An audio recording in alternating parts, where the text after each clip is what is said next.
Babies need to be able to hear all the different sounds in the language as a baseline for learning to talk. And it also needs to tune up that verbal short-term memory system. So if you think of doing sound discrimination activities, we already know that later from research, this verbal short-term memory system doesn't work very well and they don't have clear speech, both of which require good speech discrimination skills. So to summarise this, we also know they're at risk for glue ear, hearing issues, and that the language areas of the brain don't work quite so well as for other children. So you're tackling their specific difficulties on the principle. We know if you just leave them, what happens? We know if you don't do anything, what you will see when they're teenagers, okay?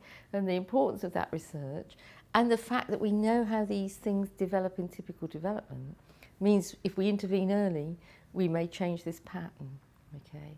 Now, one of the things we learned a long time ago was this issue that children often have hearing problems. 8 out of 10 children between birth and 7 or 8 will have glue in their ears and fluctuating hearing loss. Okay. And people realised quite early that they understood more than they can say, because not only is there the risk of hearing loss, so you're not hearing the difference between van and man and can, there's speech output difficulties. The children understand more than they can say. It takes them longer to be able to produce spoken words in the way you and I take for granted. So we know the children have speech motor difficulties. And as soon as people experimented with a bit of sign, we realised the children understood more. And if you gave them sign, they could demonstrate they understood more and communicate more. All small children use gestures before they talk. They all point, hold things up, and you teach them extra signs, you know, no and so on. All children go from using gestures and some more specific signs. I mean, we would talk about pointing as a natural gesture, but of course if you teach them to shake their head for no, that's a specific sign that might be different in different countries. All children do that, and then they move to using words, okay? So at that stage, I think there's little doubt that signing helps the children with Down syndrome, that teaching them more signs, because they can clearly sign words that they understand but can't yet say.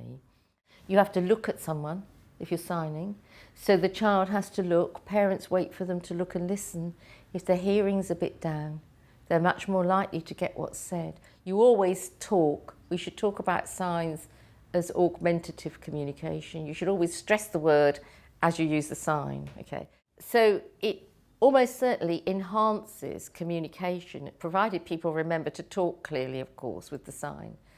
It alerts people to keep up the communication, and when the baby starts to copy signs, everybody raises their expectations that this child's able to remember things and learn things. And while you're doing the signs, you must be doing the speech, listening discrimination, copying sounds, so we're helping them be able to say spoken words as soon as possible.